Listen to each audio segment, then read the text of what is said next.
I'm Laura Mize, Pediatric Speech-Language Pathologist, and welcome to my podcast, number 464, DEI Basics for SLPs and Therapists in Early Intervention in Pediatrics, brought to you by my website, teachmetotalk, where we're the largest provider of ASHA-approved CEUs for early intervention. Thank you so much for being here, and let me explain what you're watching or listening to. Each of my podcasts is a continuing education course for therapists. Now, today we're taking a diversion from the topics that we usually talk about, which is early intervention, and we're going to be talking about diversity, equity, and inclusion. The abbreviation is DEI, and I'll use that frequently throughout this course. Now, there's a new ASHA requirement for all speech-language pathologists to take a 2-hour course in DEI beginning in 2023, and I believe that that's probably the reason that most of you are here. And let me also say that I received lots of emails asking me if I would do this course with the appropriate spin. That was my favorite one, so that's what we're going to do today. Now, because I am a speech-language pathologist and because this is an ASHA requirement, we are going to look at the information provided by ASHA. And in case that's new to you, it's the American Speech Language and Hearing Association, and that's the national credentialing body for all speech-language pathologists in the United States. You can find out all the information that we're going to talk about today at ASHA's practice portal, and that website is asha.org. The link is below to purchase CE credit for this course, and this course is 2 hours, which will satisfy your DEI requirement. All right, so be sure to go get your handout because we have lots to talk about today, and it's a long handout. So I hope that you'll have that ready as we begin our course. Now, to begin our look at basic concepts involved in diversity, equity, and inclusion, let's start with a review of the cultural terminology, which may be new for you. Now, if you are employed by a larger organization or a school system, you may have already had this kind of training, but for those of us in private practice, it may be our first exposure. So let's look at these words and definitions. And again, you can follow along on your handout, and if you need the handout, it's at teachmetotalk.com is my website, and the show number is 464. All right, let's review. The first one is cultural responsiveness. So what is cultural responsiveness? Cultural responsiveness involves understanding and appropriately including and responding to the combination of cultural variables and the full range of dimensions of diversity that an individual brings to interaction. So that's that big overall kind of global thing that we're going to be talking about today. Cultural responsiveness. Now, cultural responsiveness requires valuing diversity, seeking to further your cultural knowledge, and working toward the creation of community spaces and workplaces where diversity is valued. All right, the second term is cultural competence. So what is cultural competence? Cultural competence is a dynamic and complex process requiring ongoing self-assessment. So you decide cultural competence and where you are in this whole paradigm with this. So it's also continuous cultural education, openness to others' values and beliefs, and a willingness to share your own values and beliefs with other people. Now, this process evolves over time. It begins with understanding where you are with your own culture, continues through reciprocal interactions with individuals from various other cultures, and it extends through one's own lifelong learning experience. Okay, the third term that we want to talk about right now is cultural humility. So what is cultural humility? This refers to the understanding that one must begin with a personal examination of your own beliefs and your own cultural identity to better understand the beliefs and cultural identities of others. Now, cultural humility encourages us to consider power balances and imbalances in our interactions, and that provides a structure so that we can examine our own personal and then beyond that institutional accountability. And so what is a power imbalance? So a power imbalance is an environment, a relationship, or an interaction where one party has far more social power than the other. So let's talk about a few examples of power imbalances that relate to our profession. Now, mostly these have to do with authority. And so when we think about authority, you might think about your boss or your supervisor and how that relationship between you and your boss, or let's think about it in let's go ahead and think about it in a way that's even a little more a kind of one-sided there. Let's say that there's a supervisor and maybe a student, or again, where that there's that inequality is kind of there from the beginning. And so let's talk about how a student might feel compelled to complete requests that may be unethical or questionable. So let's kind of take both of those relationships. Let's say that you are a new clinical fellow, so it's your first year out of grad school, and so the supervisor for the clinical fellow who's coming in to be with her that day asks her to have coffee waiting when she arrives.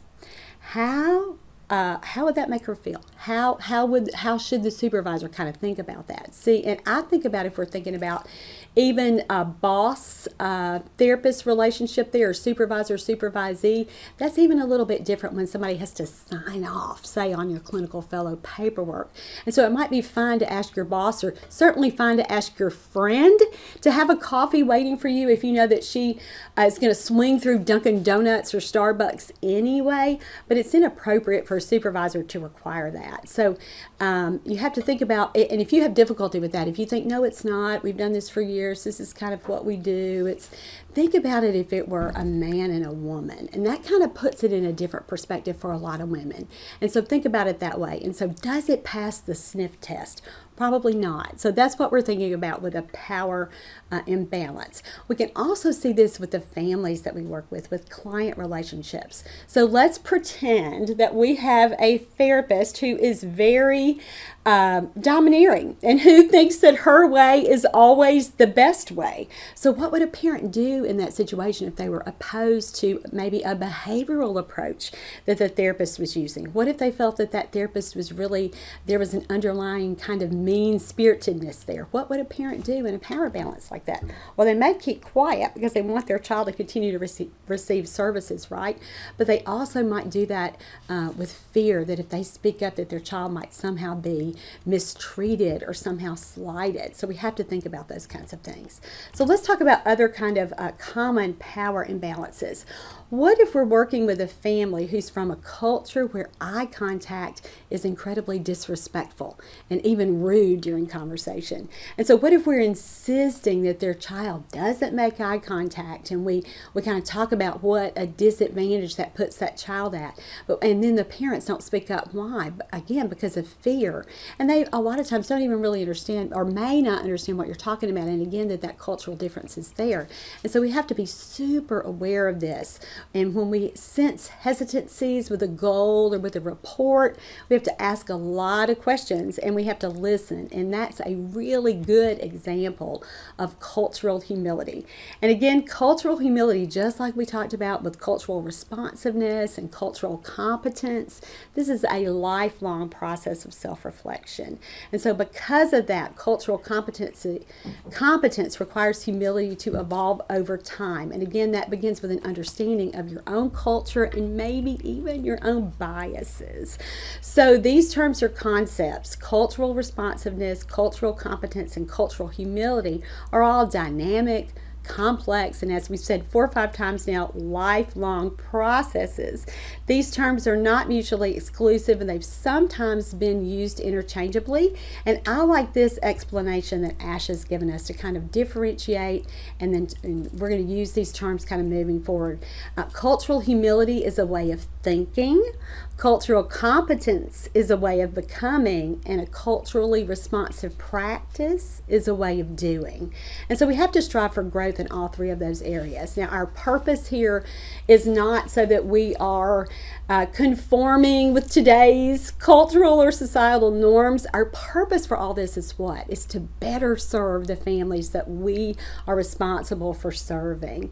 And so we have to kind of keep that in mind too. And I don't know what your purpose is for taking this course beyond the 2-hour ASHA requirement, but that really should be our overall purpose in all of this, is just to do better on an an everyday basis for the individuals that we work with.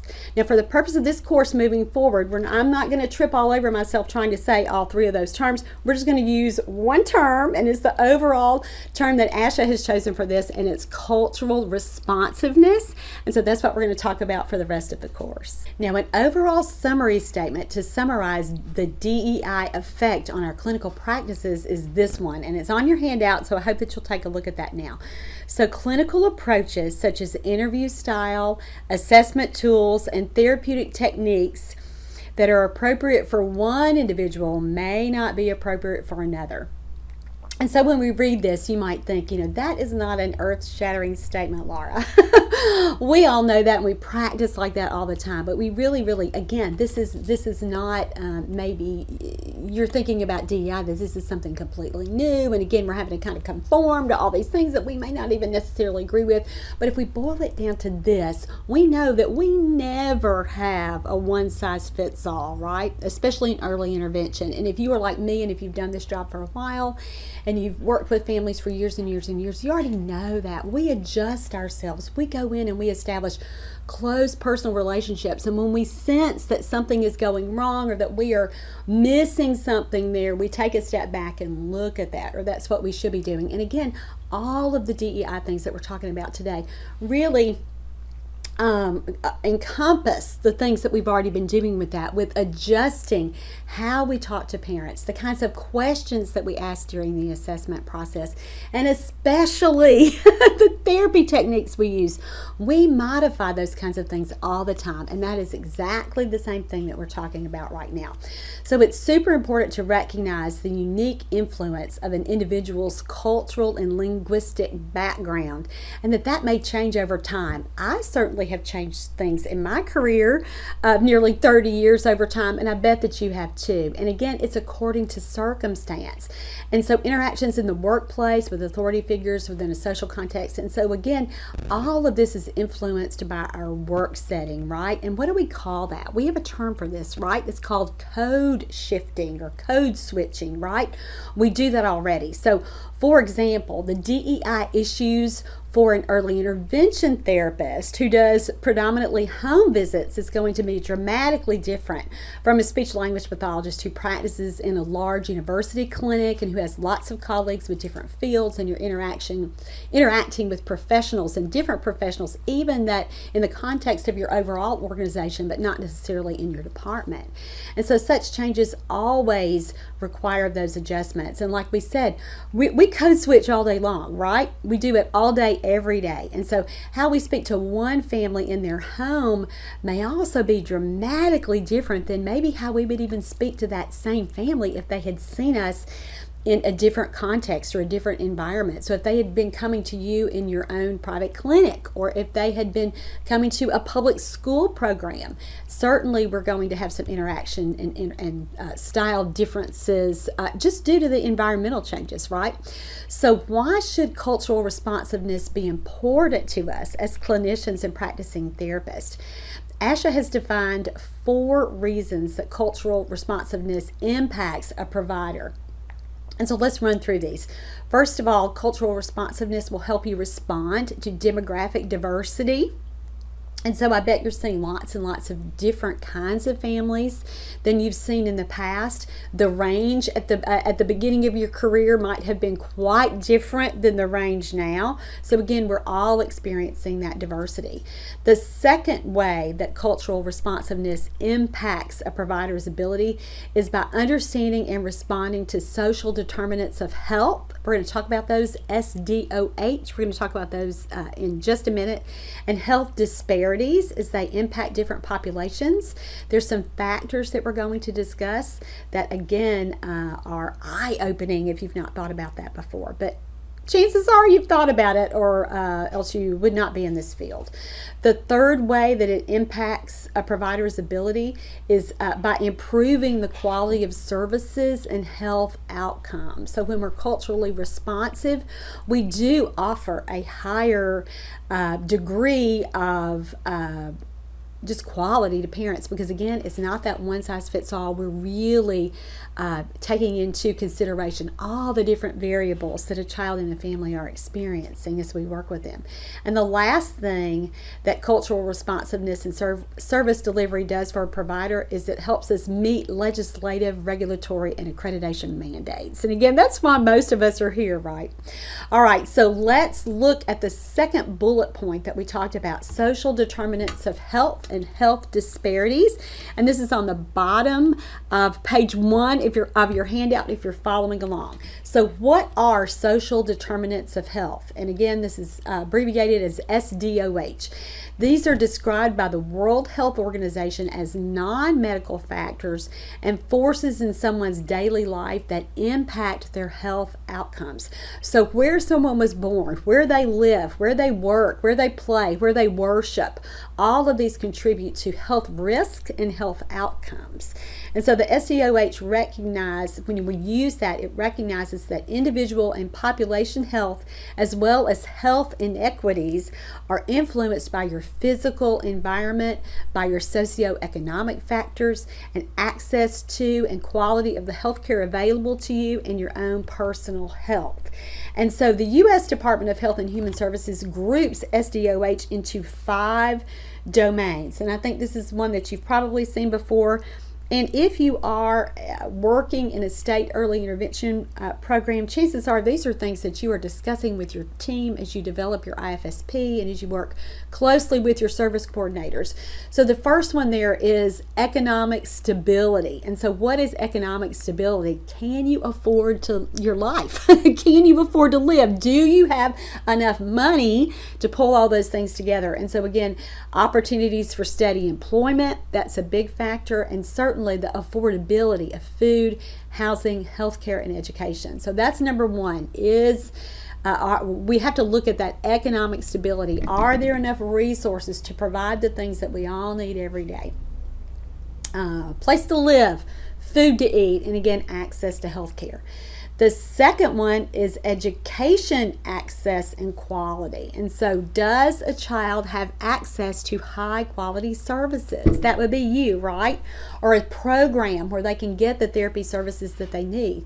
Will they have access to high performing schools when they become school age?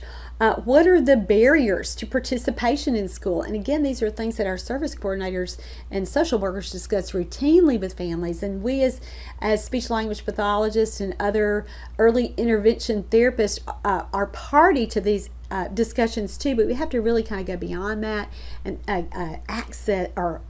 evaluate these, assess these factors on our own. So what are barriers to participation in school?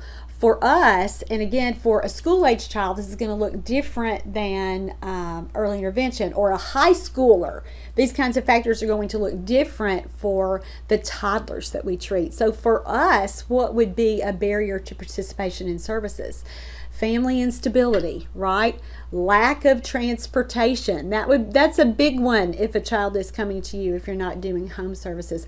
What about motivation of parents? That's a big barrier to participation, right? And access to quality services. And there may be other social and cultural barriers. And when we look at this broader, not just for our little guys, that we're specifically talking about, but even as they age, high-performing schools, and again, that's throughout their whole academic career, so elementary school, middle school, high school, and even post-secondary education. So are there options for children even beyond when they are on their own?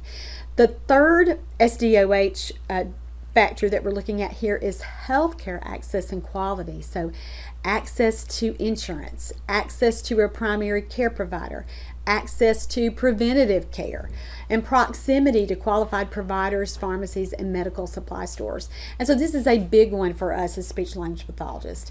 At Teach Me to Talk, I get emails almost every day where a family is saying, I'm on a 6-month wait list for speech therapy, or I'm on a 1-year wait list to have my child evaluated to see if he or she is autistic. And so certainly those kinds of things continue to happen even in the United States. And if you practice in a more rural area, which I've certainly done, before and would drive 150 miles in the course of a day to see families who were in outlying rural areas at the beginning of my career. That was a really big deal, and so many families are so grateful for the opportunity to receive services at home, because again, we're coming to them and they don't have to deal with the transportation issues and those other kinds of things. And so that certainly is a factor that we see in early intervention a lot, right? Access to quality services. All right, the fourth factor here is the child's environment as far as his neighborhood and his built environment. So what's going on there?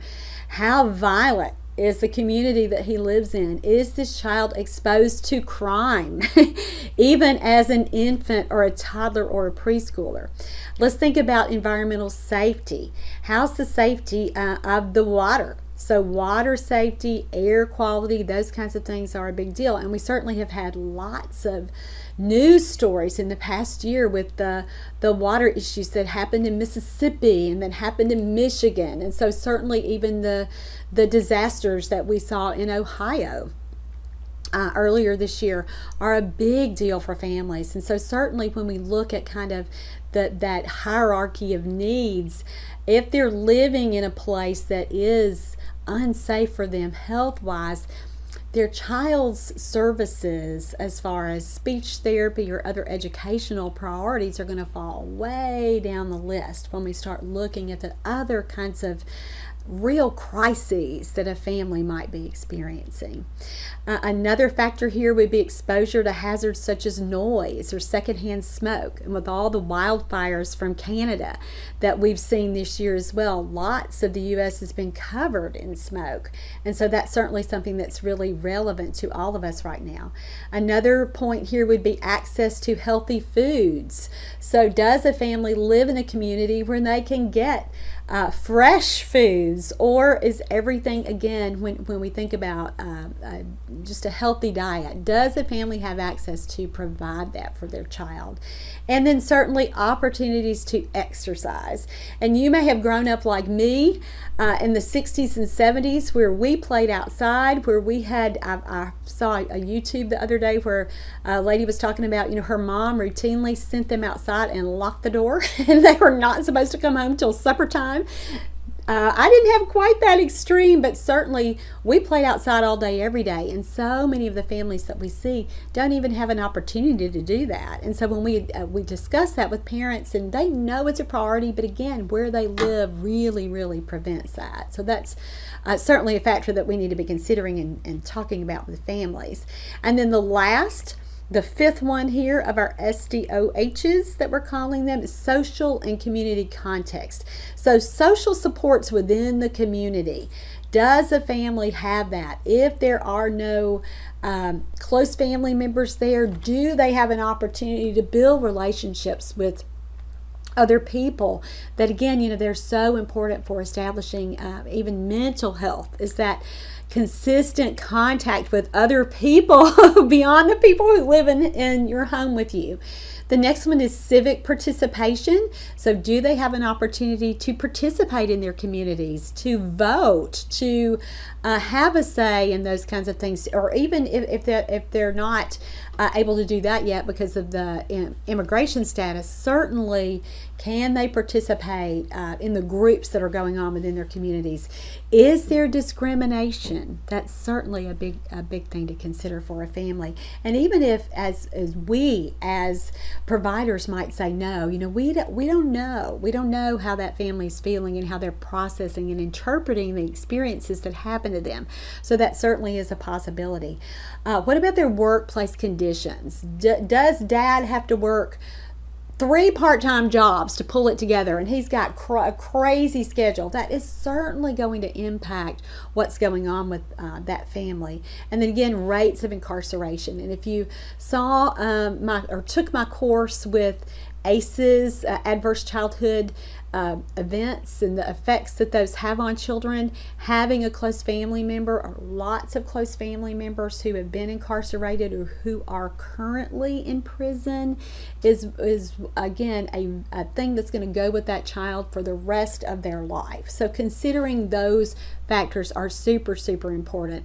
all 5 of those areas can significantly impact a person or a family's health. So now let's talk about SDOH application. How can we apply this information?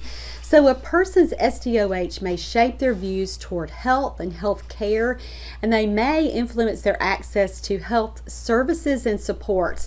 So for example, I bet you've experienced this already in your practice. You may have parents that appear to be suspicious, for lack of a better word. They may be thinking you are just and again, these are because of those predetermining factors that we've already talked about. They may, and again, may not even understand or have previous experience with this kind of system.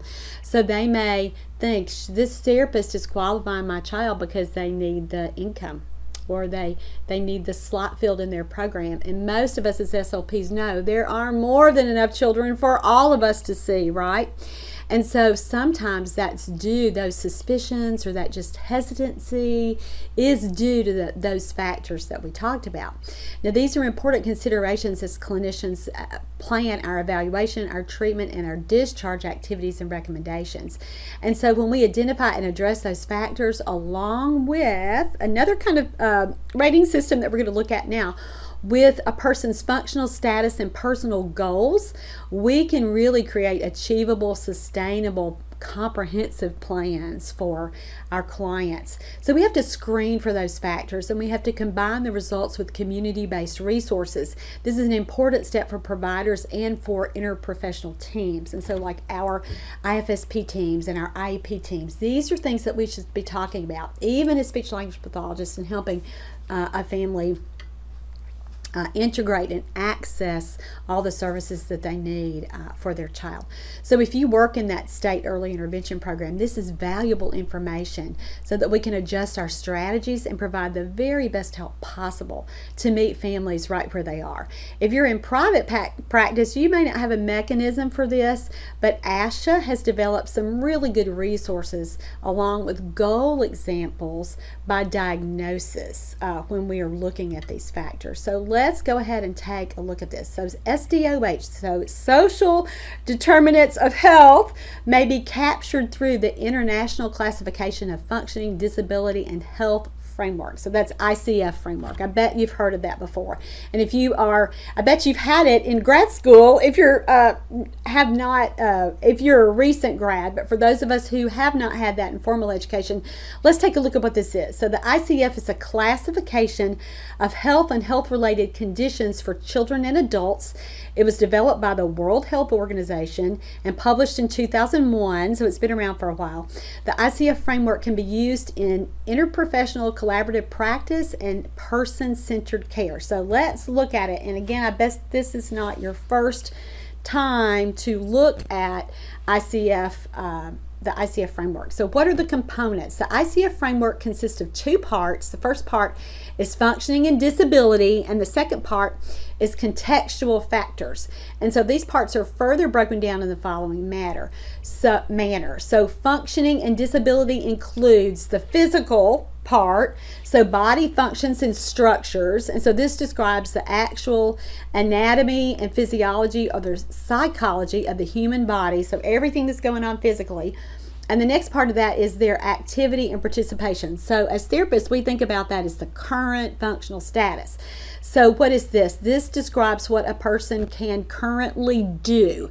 And so this includes communication, mobility, interpersonal interactions, self-care, learning, applying knowledge.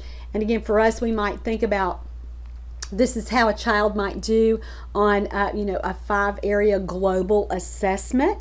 And so again, this is looking at comparing where a child is compared to where we would expect him to be for how old he is. So look at the contextual factors. Now, what are these? These are things that we talked about like with the SDOH factors that we just talked about. So environmental factors. So these are factors that are not within a person's ability to control. Their family. We do not choose the families we were born into. Their work. And again, You may have the perfect job, and we are so blessed to be able to do that, but so many families that we are working with are underemployed. They're not working in a field that feels satisfying to them, so that certainly is a factor as well. They may not be, again, economically as stable as they need to be because they don't have the option to pursue the kind of work that would provide that for them and their families. Other environmental factors, government agencies, laws, so the things that we all have to comply with, and then cultural beliefs are an environmental factor too. And then let's look at the personal factors that are included under this second area in the ICF framework. So this would include race, gender, age, education level, coping style, so someone's mental health. Personal factors, again, are not specifically coded in the ICF because of that wide variability among cultures, but they are included in the framework. Because, though, they are independent of the health condition, they may have an influence on how a person functions. And again, sometimes we don't always consider that because we're looking at that, like we talked about at the beginning, the body functions, structures, and activity and participation. So the functioning piece, not necessarily all of those additional contextual factors. So, let's talk about too how ICF looks at functioning versus what we as therapists, we probably, especially if we have been more medically based in our training, we might think of ourselves more with the international classification of diseases and related health problems. So we know that is what? ICD codes, ICD-9 codes, ICD-10 codes that we use for billing and payment. So the ICF looks at functioning, and ICD codes look again at the disease process or things that are more, I guess you could say, negative there. So therefore, we have to put those two together to provide a more comprehensive picture of the health of individual persons and then also populations. So the ICF is not based on etiology or consequence of disease like the ICD codes are, but it's a component of health. And so it's certainly an important consideration. While functional status may be related to the health condition, knowing the health condition does not predict functional status. And we see that all the time where a child may have two children may have the exact same diagnosis, but they're living in different homes. There are other variables that, again, one child has maybe more options and more access than another child. So even though they have the same diagnosis and might be matched pretty closely on those physical kinds of characteristics, there still might be a pretty big gap in that functional status because of all the other factors that we've discussed. So ASHA has developed some great handouts by diagnosis written according to this ICF framework. So we're going to look at the one for language disorders because when I was researching information for this course, this is the one that I felt applied more to us as early intervention therapists and speech language pathologists. So look at this, and this is actually page 4 and 5 of your handout is this orange handout, and again, this is from ASHA. So person-centered focus on function for language disorder. So this is just a nice way to sum it up if you've never thought about it before. And again, this is something that we're doing with our IFSPs when we are making these kinds of plans with families, and our IEPs if you work in a preschool program and see some preschoolers who are beyond age 3. And so this is a nice handout to kind of look at that. And the first page here really is informational for you. So what are person-centered functional goals? And so these are goals identified by the child in partnership with the clinician and family that allow participation in meaningful activities and roles. And so certainly with us who work with toddlers and young preschoolers, the family is going to be determining those kinds of priorities for that child.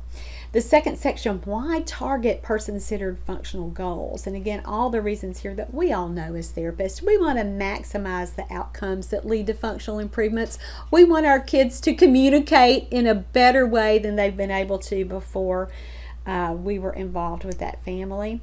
We certainly want to work on things that are important to that family. We want to optimize the child's potential to participate in meaningful activities, and again, this would be in his home or beyond that, to facilitate a partnership that ensures that the child and family have a voice in the care that's received and in the outcomes achieved, and then to demonstrate the value of skilled services to payers. So we want families to see a benefit for us being involved in their child's life and in their lives.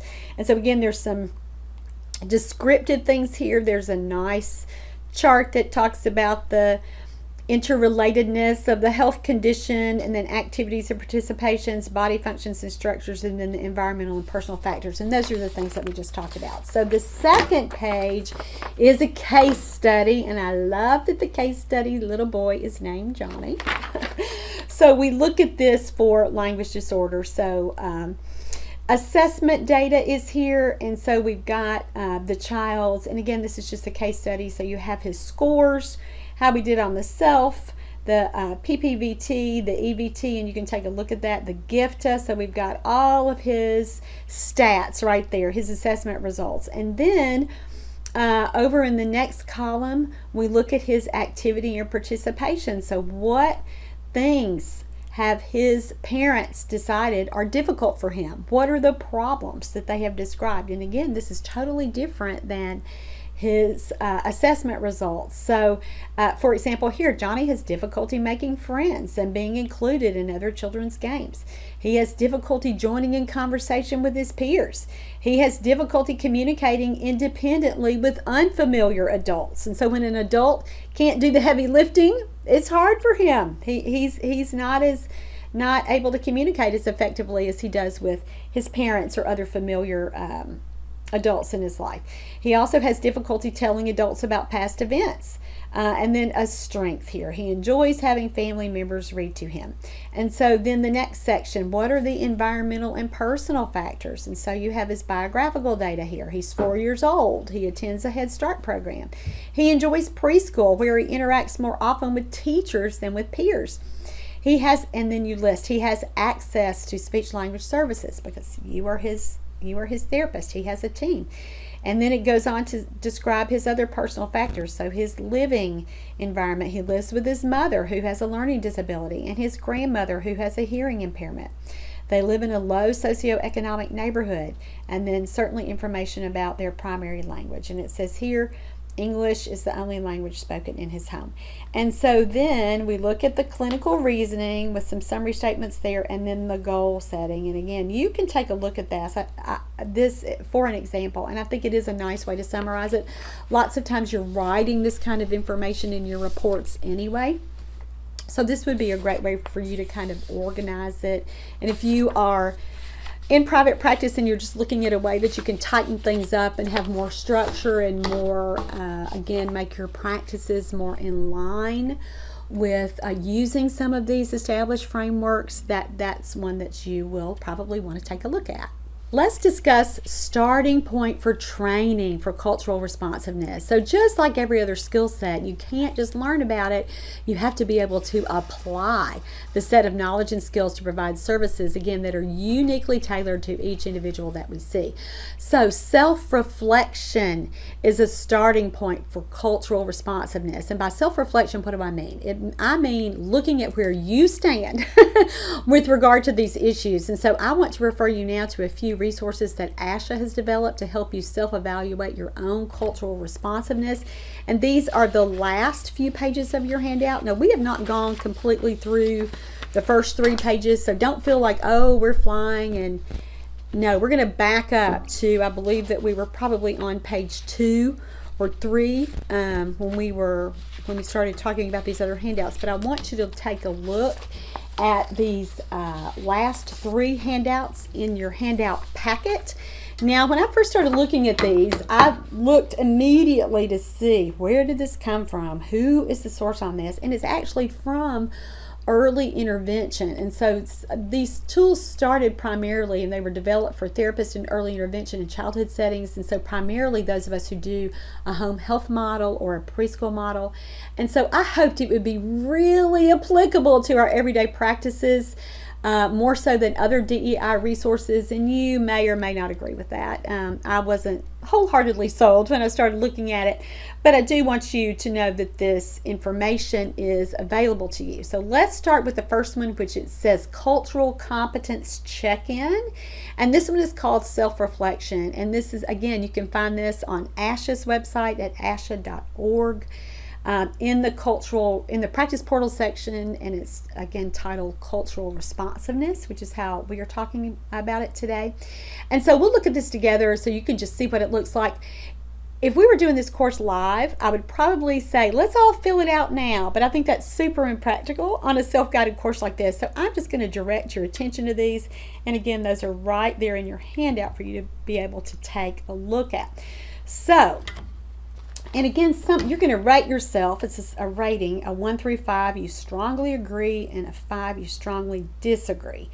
And so let me say, you are probably going to find some things that you disagree with on these checklists, maybe for a variety of reasons. I don't know all the reasons that some of these things may not sit perfectly well with you. And you know what? That is fine. There's no right or wrong answer here. You are just assessing where you are.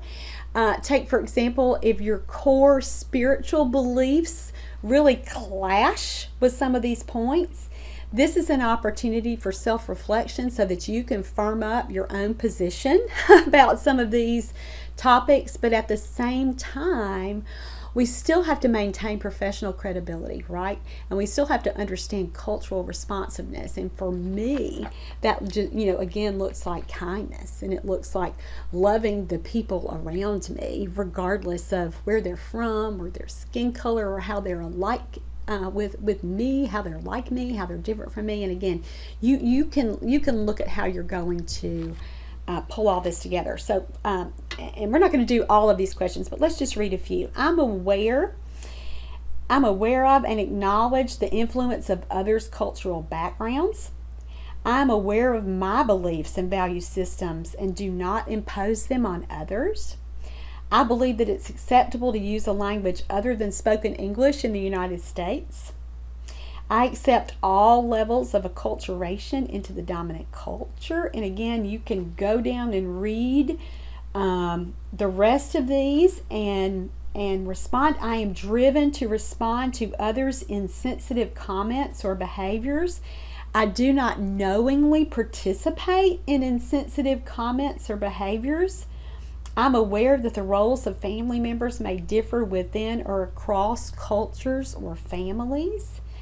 And so read through these things. And certainly for us as speech-language pathologists, the information in the right side of the column is on this first handout. It's really, really important. I understand that the use of a foreign accent or limited English skill is not a reflection of reduced intellectual capacity or the ability to communicate clearly and effectively. I understand how culture can affect child-rearing practices with the following: discipline, dressing, toileting, feeding, self-help skills, expectations for the future, and communication. I understand the impact of culture on, and again, it gives you lots of variables here: access to healthcare, education, family roles, religion and faith-based practices, gender roles, alternative medicine, customs, practices, and traditions, perception of time, the use of AAC, views on wellness, views on disability versus ability, the value of Western medical treatment, or certainly even employment. And so we also are looking at how cultural norms may influence social communication, and that's certainly important to us as speech-language pathologists. And again, if we're working with a family who has really different behavioral and interactional components, they value different things than we do in our American culture, we're going to see some differences there. And so eye contact, interpersonal space, use of gestures, comfort with silence, turn taking, interrupting may be extremely rude in many, many cultures, and lots of us do that because we're used to having the floor and saying what we want to say. Topics of conversation, asking and responding to questions, greetings, interruptions, there it is. Use of humor, decision-making roles, directness, that's a big one, right? And then play, including the value of play. So a good tool for you to, again, no right or wrong answers. It's just to kind of know where you are and again, where you stand on these kinds of issues. Okay, so let's take a look at the next tool. And this one is policies and procedures. And so this tool was developed to heighten your awareness of your agency's programs, policies, and procedures and the impact or influence of cultural and linguistic factors. And again, this says there's no answer key, but you should review the responses which you rated no.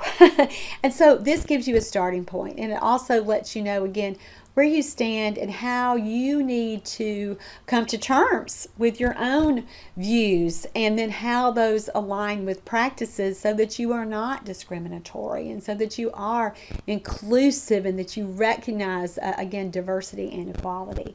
And so the first one, my agency or program has a mission statement which states that all persons shall receive appropriate services. My agency program has a visible policy that commits to providing a safe space for all individuals, regardless of race, ethnicity, gender, ability, language spoken, or sexual orientation. My agency program has a policy for providing conscience protections for staff or employees. That's very, very important for those of us who have say religious and spiritual differences with some of the things that we are being asked to do. Do we have a way to conscientiously object to those things? Is there a policy? My program or agency has a policy for handling inappropriate language or behavior related to factors like race, ethnicity, gender, ability, language spoken, or sexual orientation. And so again, look through this. Some of these are super important again for us as SLPs. My agency program has a list of interpreters and resources for making both manually coded and spoken communication available.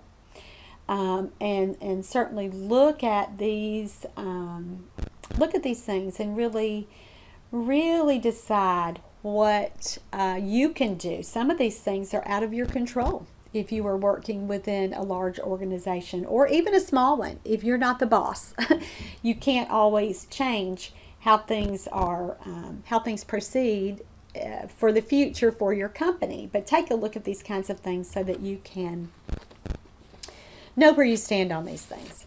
And the last one is self-reflection for a culturally responsive practice. And on this rating scale, again, this is just how we view the influence of culture and language on service delivery.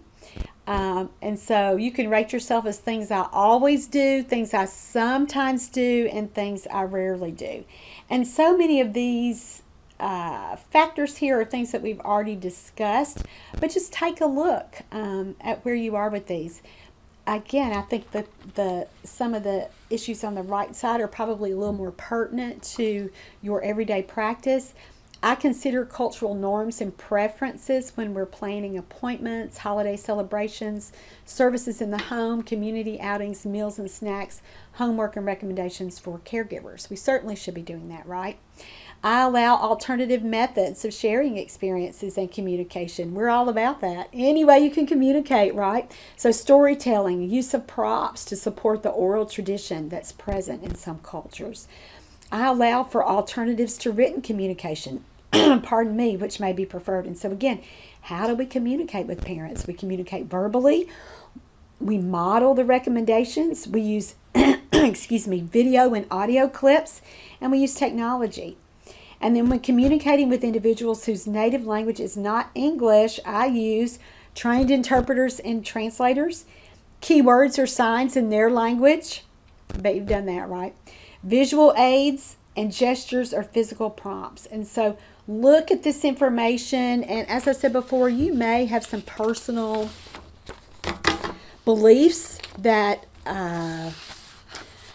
don't always align with some of the things that you may be asked to do. And so one of the things that I really liked about these resources is it said to really talk about that. Talk about if there's a way for you to have some conscientious objections, or however your company or program or organization chooses to handle those kinds of things. But I think they're important things to think about, so I hope that I've given you some tools to be able to do that. Now let's look at a few key points for cultural responsiveness for speech-language pathologists. Now, the opening statement on ASHA's practice portal is this: ASHA requires that speech-language pathologists practice in a manner that considers the impact of cultural variables as well as language exposure and acquisition on the individual and their family. And then it says something that's really just obvious. Speech-language pathologists provide services to diverse populations. So professional and clinical competence requires that we practice in a manner that considers each individual's cultural and linguistic characteristics and unique values so that these professionals can provide the most effective assessment and intervention services. And again, that's the reason we're doing all of this, is to really make sure that we're providing quality services to the children and the families that we serve. So addressing these kinds of issues is not new for us. ASHA certified practitioners have met academic standards and then professional standards as we went through the CF process that include knowledge of cultural variables and how they may influence communication and service delivery. And again, those are parts of our standards for grad school and for our first year of employment there. And even ongoing when we are looking at ASHA's Code of Ethics that we're required to review every time we renew our maintenance intervals there. Every time we renew our Cs with ASHA, we're supposed to be looking at that and really reviewing where we are. And again, those checklists that we just provided will do that for you. So clinicians are responsible for providing culturally responsive and clinically competent services during clinical interactions, so they are together. So ASHA has set some standards regarding responsiveness to the cultural and linguistic differences that affect identification, assessment, treatment, and management. And so these are going to be our key standards or actions that we should take as therapists regarding cultural responsiveness. And so this is, again, let's run through these. These may not be on your handout, so just listen for these kinds of things right now. All right, so responsiveness to cultural and linguistic differences. We already said that one. So the first one is engaging in an internal self-assessment to consider the influences of one's own biases and beliefs and their potential impact on service delivery. And so again, we just did that with our self-assessment tools. And this is on your handout. I see this now. It's on page 2 of your handout, middle section, so if you want to follow along. Identifying and acknowledging limitations in education, training, and knowledge, as well as seeking additional resources in education to develop your own cultural responsiveness. So this would be continuing education, networking with community members. You're doing that right now by taking this course, right? The next one is seeking funding for and engaging in ongoing professional development related to cultural responsiveness. And so if you found a way for you to pay for this $10 course today, you already did this, right? The next one is demonstrating respect for each individual's ability. And we certainly do that as SLPs. That's just a foundation for our field. So regardless of their age, their culture, their dialect, and for someone who has always and will always have a deep Southern dialect accent, that's certainly something I understand. Disability, ethnicity, gender identity or expression, language, national or regional origin, race, religion, sex, sexual orientation, socioeconomic status, and veteran status. And so again, that's a very basic statement from our Code of Ethics. And our Code of Ethics really guides how we respond to all these things. This is just, again, bumping that up to make sure that the cultural responsiveness portion of that we are doing our due diligence and making sure that we are where we should be with that. All of us face these things every day with our families. And so in my experience, respect for other cultures really is not an issue for early intervention SLPs. We inherently understand that children, our clients, control what? They control nothing about their lives. So it's very easy for us to focus on that and let everything else just fall away.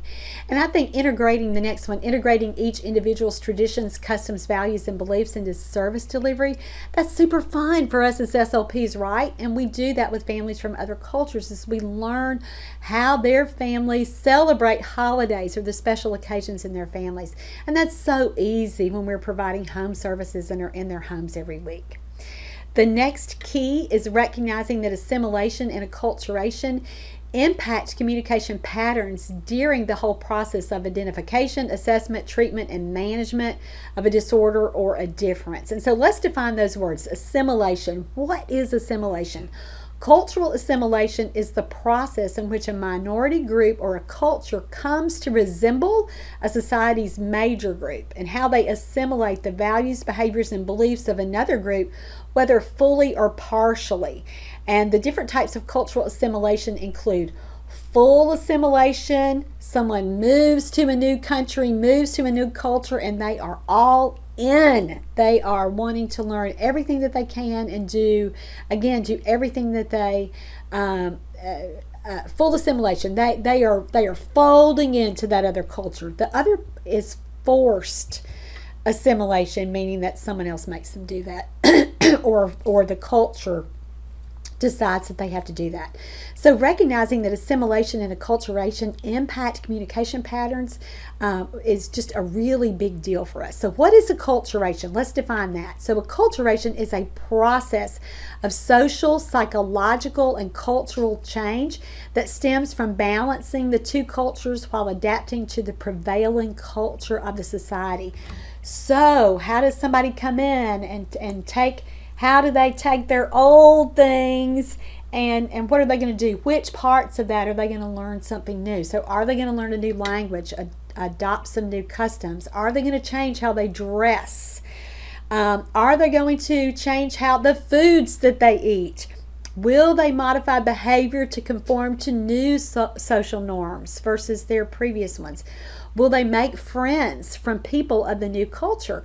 Will they acquire new cultural knowledge? Will they participate in new cultural activities and hobbies? So those are factors that we look at with acculturation. All right, so let's go back to our list of key points for clinicians with how we are responding and developing our own cultural responsiveness. So again, this basic tenet, we assess and treat each person as an individual and respond to their unique needs as opposed to anticipating cultural variables based on assumptions. So we don't see a child who is from another culture and think, I know exactly what's going on with him because I have treated a kid from this other country before.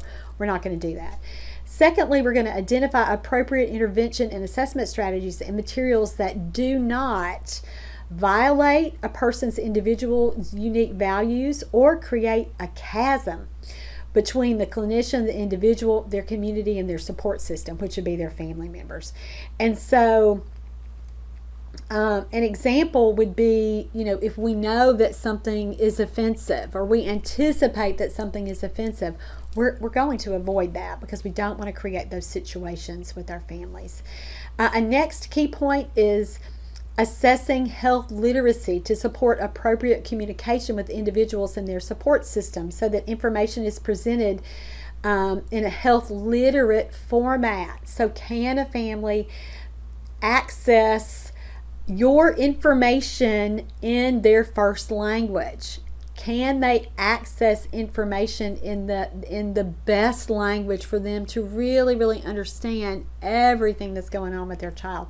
We also see this just in parents who have low literacy levels. So sometimes our parents that we're working with, again, don't understand the things that we are explaining, because we keep things in professional jargon, or their low education levels or their low literacy levels really prevent them from fully understanding when we give them a written report. So we have to be really, really careful with that. The next key that we do is demonstrating cultural humility and sensitivity, and we're respectful of their cultural values when providing clinical services. Another thing we do is refer to and consult with other service providers with the appropriate cultural and linguistic proficiency, including using, and these are some more terms that you may not have heard of before. So you might have to use a cultural informant. So what is, or who is, a cultural informant? It's a member of or someone familiar with a given culture who can supply relevant information about that culture to a third-party member. Sometimes we use our interpreters in this way, right? An interpreter is there with the family, and so they might be a cultural informant in addition to an interpreter and translator is listed a couple of steps on down. So, but sometimes we do that in that way. A cultural broker. This is somebody who acts as a bridge between diverse families and schools, or one who advocates for a given culture to a third-party member. So we might see that. And again, what I've already talked about, other ways that we consult with other service providers would certainly be an interpreter or a translator when we need to use that. Another key point for developing cultural responsiveness is upholding ethical responsibilities during the provision of clinically appropriate services.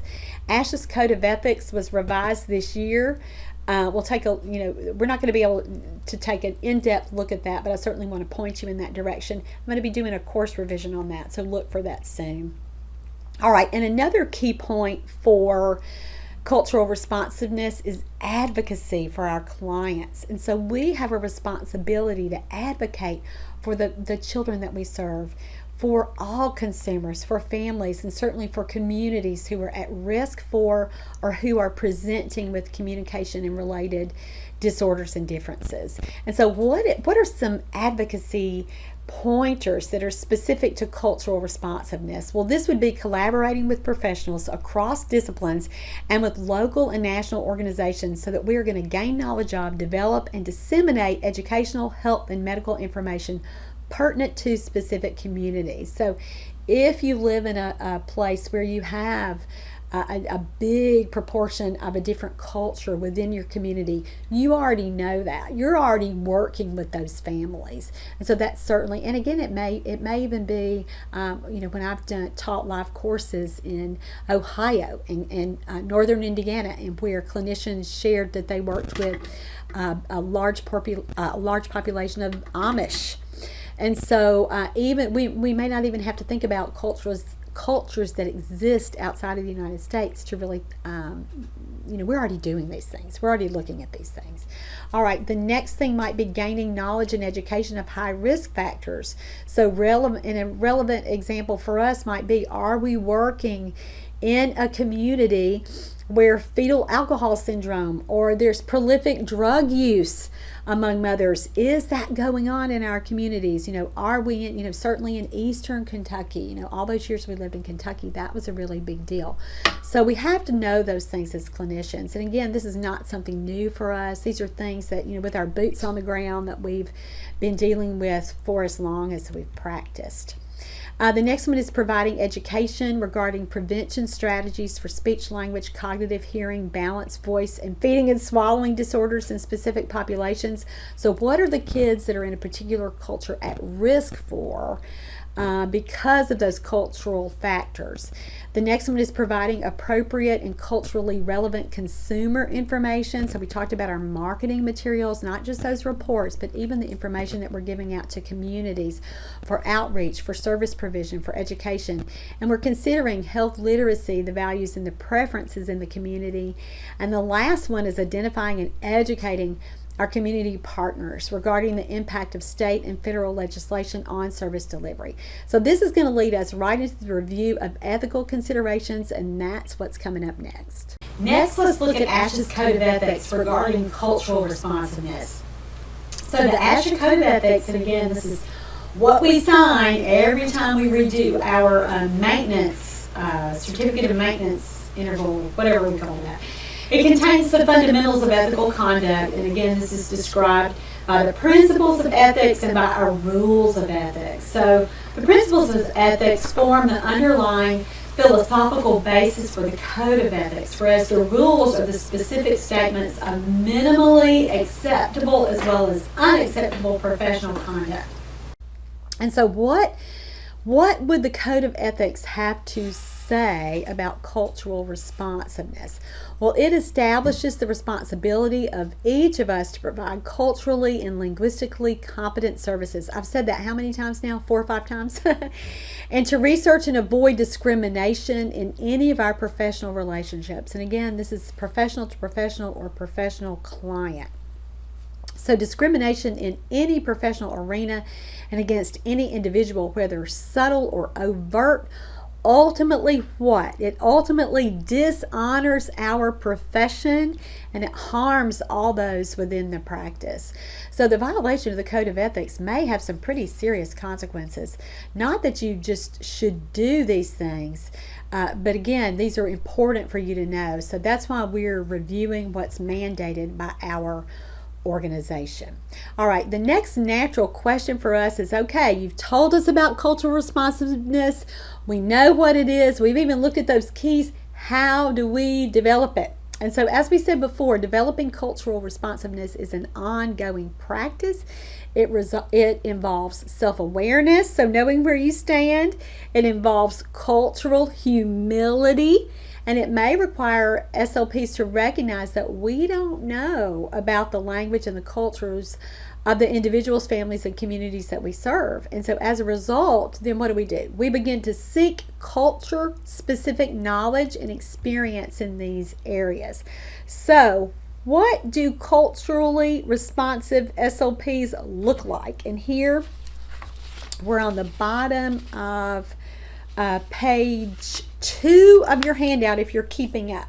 So the culturally responsive clinician has the ability to simultaneously appreciate cultural patterns and individual variation, engage in cultural self-scrutiny to assess cultural biases and improve your own self-awareness, utilize evidence-based practice to include client, patient, family characteristics, clinician expertise, and empirical evidence in clinical decisions. And so what is that? That's the triangle of EBP, and we should all be doing that. It's always, looking at the family and what they want, looking at you and what you know, and then looking at the research. What does the research have to say about that? And sometimes we get confused. We think it's just all research-based when we're not thinking about including what we know as people who've done this for a long time and really developed some expertise, and certainly what a family's desires are for their own child. The next ability that we're going to look at is understands the communication context and needs of clients and patients and their families by considering communication disorders within the social context. So how does it affect this family from a different culture hearing that their child has autism? How does it affect them when they realize, and sometimes a lot of our families from other cultures think, this is just because he can't learn English, and they really don't realize that there's an underlying language disorder, and it doesn't matter if we're talking about English or whatever their primary language is, and so we have to help families understand that. Culturally responsive clinicians also identify bias and or determine the appropriateness of materials and assessment and treatment materials and practices. So I know that you're looking at that. And we all have these. We all have implicit biases. We all have subconscious biases. And so we know that, and we begin our process of self-reflection to uncover those areas for ourselves. And so additionally, culturally responsive clinicians recognize the role of fairness when we're advocating for promoting and providing quality care and education for all the individuals that we serve. There's actually a continuum of cultural competence, and you can look at the researcher's name on your handout that identified this. So the first one is cultural destructiveness, and this stage includes policies, practices, and attitudes that are detrimental to cultures and individuals within those cultures. And so again, this is kind of looking at a starting point. Somebody might be at cultural destructiveness. Number 2, you kind of move up. Cultural is still bad, but you move up. Cultural incapacity. At this stage, agencies and individuals do not have the ability to assist those in need. The next one is cultural blindness. At this stage, the prevailing belief is that color or culture makes no difference or does not exist. So you're trying to look at everybody as the same, no matter what. There are problems with that. The next one is cultural pre-competence. At this stage, cultural differences are accepted and respected, and it includes ongoing self-assessment of cultural bias.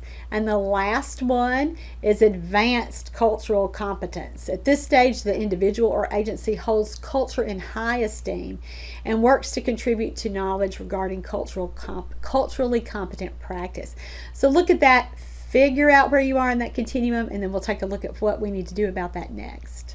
Next, let's look at the specific steps for developing cultural competence. And we've already said a lot of these, so we're going to run through these pretty quickly. We're going to learn about an individual's culture, language, experience, history, alternative sources of care, and power differentials. We've talked a lot about that already.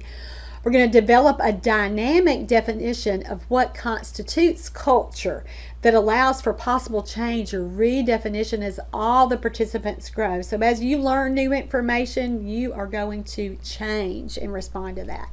The next one is demonstrating respect for individual cultural backgrounds by integrating personal preferences and cultural practices into assessment and treatment, including recognizing the influence of culture on linguistic variations, which may result in variations in communication patterns due to context, communication intent, and communication partner. And again, we call that code switching. The next one is recognizing that power in the clinical situation is reciprocal and that individuals receiving services are supported and they're encouraged and they have the capacity to make their own choices and their own changes and to participate in service delivery as they believe that it is appropriate for their child and for their family. And so they decide those things. The next part is identifying cultural variables that are both explicit, so the things that we see that are external, like symbols, food, language, how somebody would dress, or implicit. These are the things that are inside. These are the religious practices, the beliefs, the spiritual beliefs, the educational values, age and gender roles, child rearing practices, and again, fears and perceptions. And so we have to develop an ethnogenetic viewpoint that recognizes that groups, cultures, and individuals within them are fluid and complex in their identities and relationships. And so we know that just because someone is from a different culture, they're going to have some variables that aren't even necessarily tied to that culture. We're going to move away from the belief that our own ways of life and view of the world are inherently superior to others and they're more desirable. We're going to move away from essentialism. And what is that? It defines groups as essentially different and with characteristics that are natural to the group. And why is that a problem? Because essentialism does not consider that variation that we all have within a culture. And it can lead healthcare professionals to stereotype their patients. And when we stereotype someone, that usually results in what? In discrimination. And so we don't want to do that. So healthcare professionals may incorrectly focus our practice on beliefs about the group instead of individuals. And as a result, we have got to analyze ourselves and we have got to be really, really careful in how we respond to these kinds of things. We all can recognize cultural variability. And so individuals within all cultures vary based on their differences, their preferences, their values, and experiences. Culture is learned, it is not inherited. So what are the cultural dimensions that are globally applicable and that are reflected in all aspects of life? So what are the things that we look at that make us all individuals that with this variability? It's our family life, our child rearing practices. These are the things that affect us the most, right? Education, employment, and healthcare practices. And so researchers have identified the following as the broadest and most encompassing dimensions of cultural variability. And so these are kind of where somebody could be with these, just looking at all the factors that we just talked about: family life, child rearing, education, employment, healthcare practices. And so they this researcher came up with classifications that we're going to look at, and kind of we'll be able to judge these things or assess these things. So individualism dash collectivism. So how are individuals integrated into groups? The second factor here or dimension is power distance, how human inequality and or the power of one group over another is interpreted. The next one is masculinity and femininity. Masculinity and femininity. So what are the emotional roles in a culture, and how is that divided between men and women, males and females, between our genders within the culture? The next one is uncertainty avoidance. So the society's stress level in the event of an unforeseeable future. How does the culture do with long and short-term orientation? Are people's efforts focused on the past, on the present, or on the future? So how does the culture look at that? Culturally, how do they respond to that? And then the last one is indulgence versus restraint. And so does a culture value delayed gratification, and how do they control desire? So bearing in mind that these cultural dimensions are applied broadly to each country, and that individuals may demonstrate individual differences within their country's culture, there's a country comparison tool, and this is from Hofstede, 2011, and the link is, again, I told you, at ASHA.org if you want to take a look at this, and you could probably just Google that as well. But this tool displays a graphic visualization of each country's dimension in numerical terms, as well as a display of 2 or more countries' dimension for comparison. And so we're looking again, that I thought that information was fascinating, so I wanted to point that out to you. And this certainly will include additional dimensions which, as SLPs, we need to be aware of. So cultural value orientation. So for an example, how do they feel about time? And again, this could be the past, present, future. What are they really goal oriented as far as what they want their kids to achieve long term, or is that different? Verbal communication, so turn taking expectations, interrupting, eye contact, all of those things that we're all super aware of. Amount of talking allowed among conversational partners. Is it okay to have a 10-minute little monologue there, or do you need to pull that back because there's not that give and take? Nonverbal communication, we talked about that with the eye contact, personal space use. And then relational communication norms. What are things that they do in their culture? Greeting rituals, conversational expectations. Again, how are children's communication, how would that be different, and what's expected culturally from a child? Are they allowed to speak when adults are present? And again, that's not a great example there, but you understand where I'm coming from with that. We have to know where what's valued in a culture and what's not, what's negative. So cultural dimensions occur along a continuum. An individual may demonstrate behavior that falls anywhere along that continuum, and there are a wide variety of factors that we've already talked about that may influence how cultural dimensions are manifested by each individual, including individual differences, individuals, and again, that would be the person, individual circumstances, things that are going on externally. And then we've already talked about assimilation versus acculturation. So what implications do we have with these cultural dimensions that are important for speech language pathologists? So cultural dimensions, like we already talked about, influence our verbal and our nonverbal behaviors during all of our communicative interactions. And they affect how individuals convey trust or distrust. It's so important with our families. And what they interpret as friendly versus unfriendly, interested versus bored. For example, friendliness is usually conveyed by what? Listening without interrupting the speaker if you are in a high power distance culture.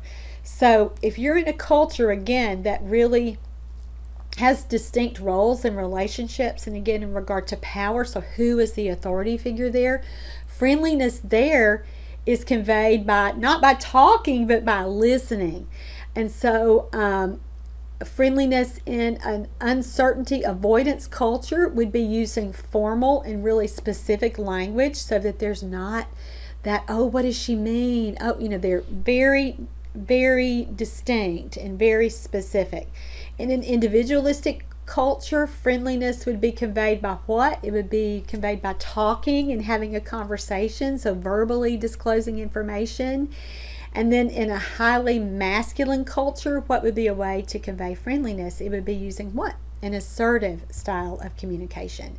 And so when we fail to recognize these variations, it can result in crucial miscommunications. And so, for example, we've seen this even, and we've heard about it certainly in school districts, and again, talking about older children, where professionals in education setting may value low power distance, and so they may attempt to treat students and clients and patients and families as equal and encourage them to participate in setting goals. But someone who's from a high power distance culture, really may question the competence of a professional who wants to include them. And you certainly have heard that. You've heard parents say to you, "Why are you asking me? You're the professional. You tell me what we need to work on. You tell me what we need to decide." And so again, when we do that, those discrepancies may negatively impact our communication with families. And so we have to be super careful of that. And as speech language pathologists, we have to make sure that our that we don't face conflicts with families whose cultural beliefs are different from our own. And so if we are independent and we value active experimentation, we really may alienate a family if they support dependence and if they support compliance. And again, they don't understand that that's a cultural difference there. And so research suggests that when clients or patients or families view themselves as similar to their healthcare providers in terms of cultural and linguistic background, your relationship is going to be strengthened. And so patient-centered communication is one factor noted to affect that perceived personal similarity. So what does that mean? That means we communicate in the style that families want us to communicate in. When we sense that they are formal and that they really respect that professionalism, that's what we give them. When they're more informal, more laid back, then it's okay to let our hair down a little bit. So this concept further emphasizes the importance of developing rapport with a family, right, to determine the various social influences that will impact our treatment outcomes. Let's talk about cultural responsiveness versus stereotyping. And if you're like me, that's probably crossed your mind a little bit when you are hearing all of this information.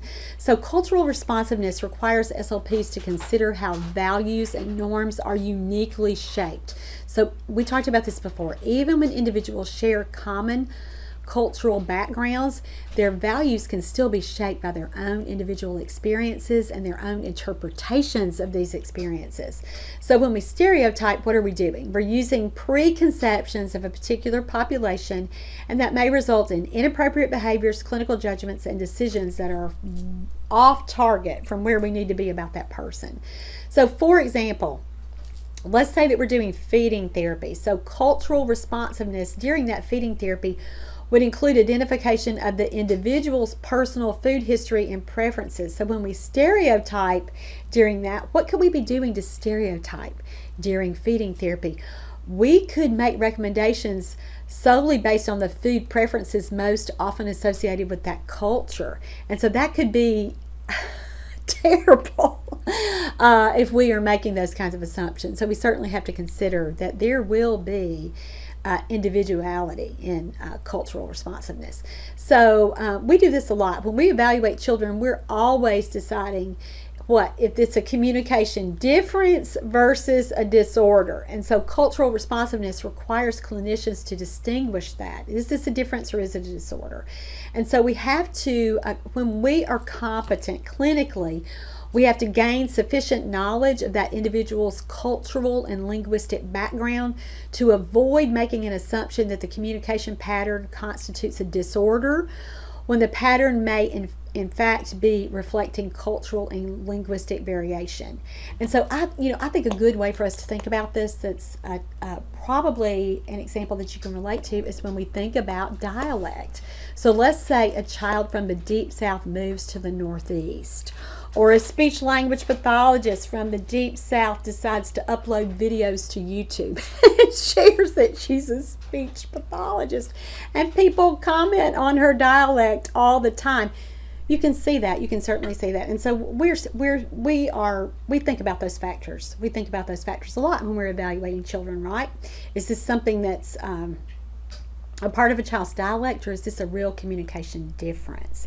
And so we have to, when we're doing that, how do we distinguish between communication differences related to a child's culture or communication disorders? So this involves the ability to recognize that cultural dimensions and individual variation may influence eye gaze or eye contact, facial expressions, body language, rules of social interaction, child rearing practices, perceptions of mental health, physical health, illness and disability, and patterns of superior and subordinate roles in relation to status by age, gender identity, or class. And so again, that's another quote basically saying the same thing, that that cultures influence these individual variations, and even among the same culture, we will still see individualism.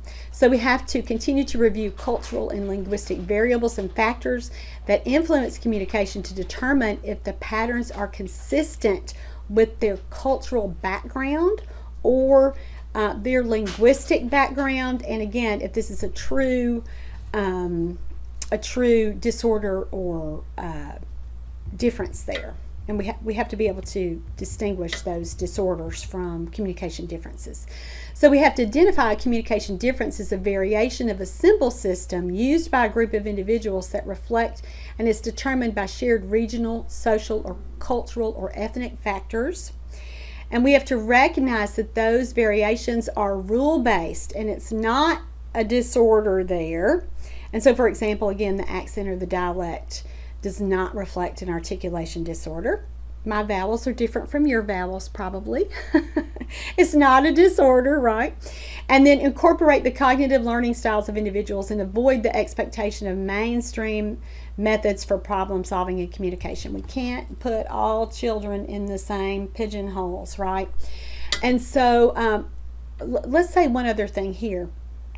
Although clinicians, and this is research-based, although clinicians work to avoid misidentifying language and dialect differences as disorders, research demonstrates that children from minority backgrounds who speak non-mainstream English dialects are less likely to receive the needed services than similar white peers. And so again, sometimes we go the other way. It's not that we're saying that children from different cultures aren't assimilating or aren't using English in the way that we expect them to. Sometimes we miss it. We miss the disorder because we're thinking that's a cultural difference and I'm not going to provide services because that's just part of his culture, when if a white kid were doing the same kinds of things, he would get services. So that's a different kind of discrimination when we're not giving access to those services. And so rather than a strictly dialect versus disorder framework, the current research is from ASHA that clinicians would use a disorder within a dialect framework to keep the conversation about the nature and prevalence of childhood language disorders across dialects at the forefront. And so we're not just, again, assuming that everything is a dialectal difference here or cultural difference. We're really, really looking at that and teasing those differences out so that we can provide services and not miss a kid who needs services. So a related point to this that I'm sure you've experienced in the last few years is what we're going to do about a person first or identity first terminology. So a person first, let's use autism as an example because that's just been a huge topic in our field, and it has been for a long time. Those of you who are younger clinicians, we went through this about 20 years ago when autism first became really, really prevalent, and when we were using a term like he's autistic and this kid, this little autistic client of mine, and then we were told, no, stop, you have got to use a person first identity here, and so, or I'm sorry, a person first way to describe it. So it would be a person with autism, a boy with autism, a girl with autism. And then now what happened? It's switched again. The pendulum has swung back so that we are able to use an identity first. And so terminology used to describe individuals varies among families. Some families are highly offended when you call their child autistic versus saying your child with autism. And so we really have to honor those individual preferences and figure out how a family wants to talk about it. And when in doubt, what should we do? We ask the families that we're serving how they feel about that and what they want us to do. Now let's look at cultural responsiveness and clinical service delivery. And again, some of this kind of gets a little bit repetitive, but we want to be sure that we're reviewing everything ASHA wants us to review so that we can meet that requirement. So clinically competent service providers recognize and address the cultural and linguistic variables that affect service delivery while individualizing assessment and treatment strategies. You should be able to say that now because I've read that same sentence, I think, in every section of this course.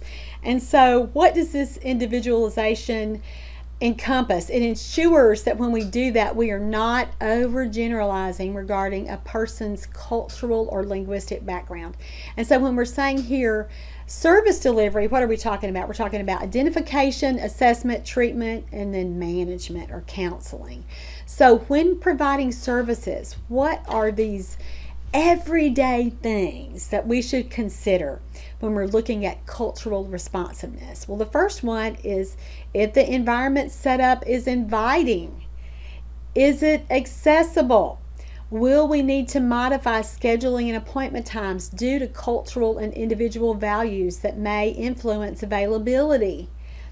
And certainly I have, this is a consideration, even when I was doing a lot of speaking around the country and got invited to speak in the Northeast, and we were talking about that, and certainly in a predominantly Jewish environment, Sabbath, when they started Sabbath on Friday, will we be out in time for me to be able to observe Sabbath? And so those kinds of modifications are necessary, and I bet that you've encountered those. And if you haven't, you might need to start talking about that with families. And sometimes families are reluctant to talk about that. They don't want you to see them as causing a problem or something that, again, they may not speak up about those things. And so that certainly is something that we should approach them about. So the appropriateness and cultural sensitivity of materials used during assessment and intervention activities. Do you have things that a family would find offensive, for lack of a better word? We don't need to use that.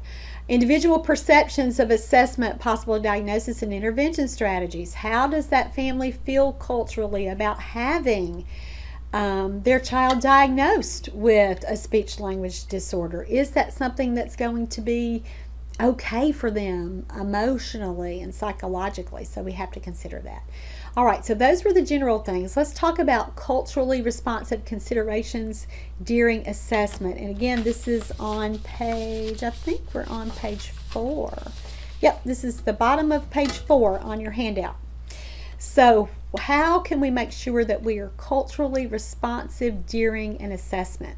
So case histories include information about an individual's communication characteristics as they compare to others from the same community. So what does this really mean? In reality, in real everyday practice, we're going to ask open-ended questions rather than asking the person who's responding to select from options that may not be appropriate for them.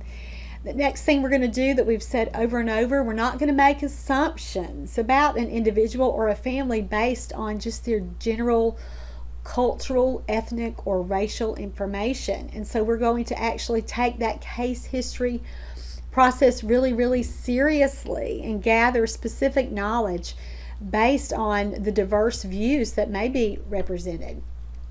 We're going to encourage the interviewee to provide information that they feel is relevant rather than to respond to clinician-presented questions. So we call this ethnographic interviewing. So we're letting the person that we're talking to just talk and tell us what's important to them and how they are seeing and interpreting their child's inability to communicate, what kind of difficulty are they having with that in everyday life. And so this style of interviewing can provide insight into individual perceptions, views, desires, and expectations. So what might our strategies for interviewing during the case history, what should they look like if we're culturally responsive? So we're going to ask open-ended questions rather than yes or no questions. We're going to restate what has been said by repeating the exact words rather than paraphrasing or interpreting, and that's something that I do a lot. I try to paraphrase, and sometimes I miss what someone is actually saying to me. So to get it right, use their same words. We summarize statements, and we provide the opportunity for correction in the case of misinterpretation. And so we say, is this what you're saying? And we repeat what they've said back to us.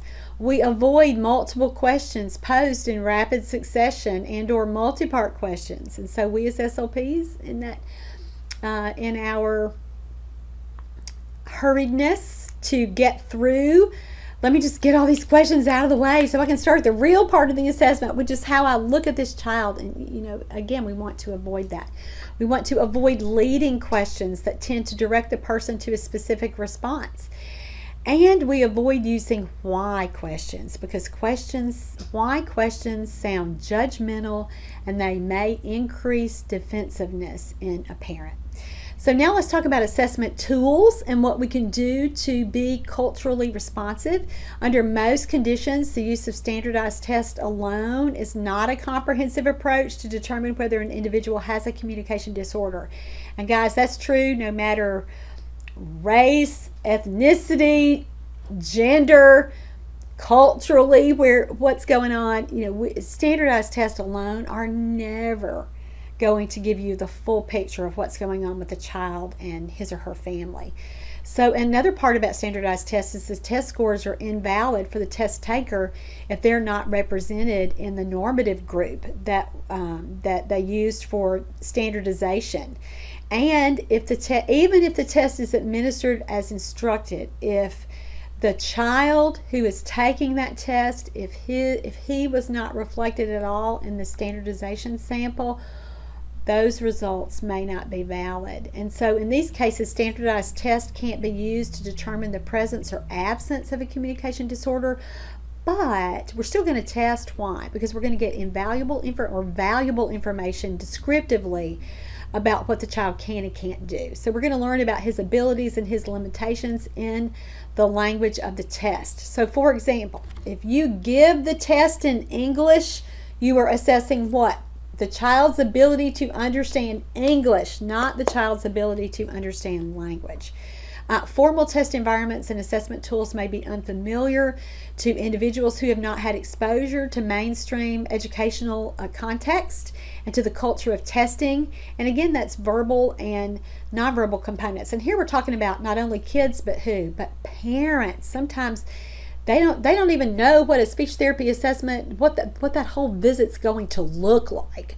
They may not realize that you're going to ask them questions. They may think it's all testing, or a parent might think that that you're not really going to sit down with a 2-year-old and flip through an assessment protocol. And a lot of times you are. And so you have to really talk with parents about that and what the assessment process entails. Assessments, accommodations and modifications are made during assessments. And so what do we do? What are your common modifications? We can reword and provide additional test instructions other than those allowed when we're presenting trial items. So what do we have to do when we do that? We just have to document that we used accommodations and modifications. We might provide additional cues or repeat any stimuli that may not be permitted. So sometimes we're doing that. Sometimes we allow for extra time. Sometimes we skip items that are inappropriate for a child. Or we might ask the child for an explanation of the correct or incorrect responses when that's not how the test was standardized.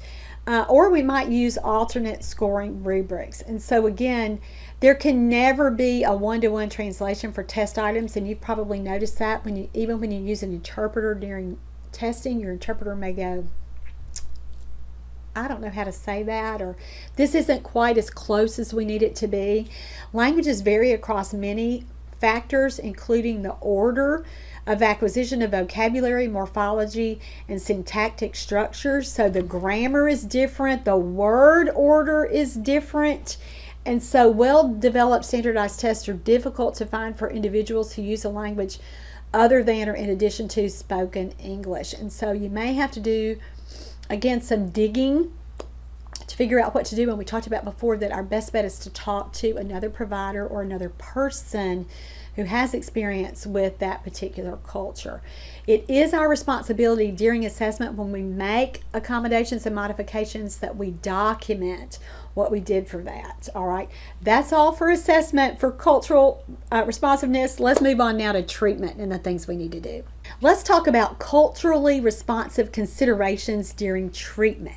So treatment is always initiated with what? With an understanding of all the factors that are going into whatever's going on with the child, right? So that could be environmental factors, the language context of the individual and their family.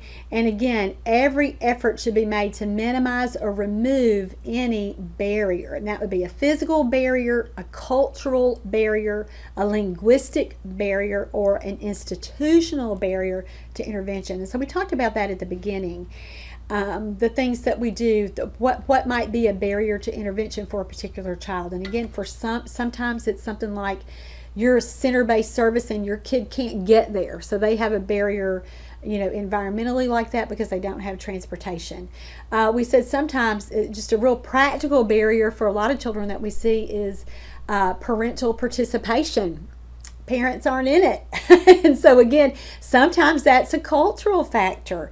And so we have to really think about that and decide how we're going to accommodate that and what we can do to help a parent participate more fully. Other kinds of things that we need to think about: culturally relevant stimuli and experiences are to be included in intervention programs as appropriate. So really specific vocabulary that we might introduce that would be important to a family. I want to go back right now and I want to talk about the nature of family and caregiver involvement during intervention, because with us, as I was talking about before, that's a big barrier for lots of children that we see. And so let's talk about that. So selected considerations may influence individual expectations of the clinician and the therapeutic process. And so let's talk about some of these. We've used some of these examples, but let's talk about it here, because again, what are we doing? We're talking about treatment and what we're doing on a day-to-day basis, those day in and day out therapy sessions. So sometimes a barrier might be that a parent consistently defers to you as the expert. Why is that a problem? Because they are not taking ownership of their child's progress. They are not seeing that they can be more responsible or more, let's just say it like this. They need to be, their involvement can directly impact a child's progress or lack of progress. And so we need parents to understand that. And especially when they have not known that before, and when there has been that cultural, and again, I don't want to impose my beliefs and my values in this whole American way to get in there and get it done, but at the same time we have to respect that, but at the same time understand where the parent's coming from so that they see themselves as an important role in their child's ability to learn language. Another factor here is a cultural difference, so it influences the nature and level of the individual's participation based on the perceptions of their role.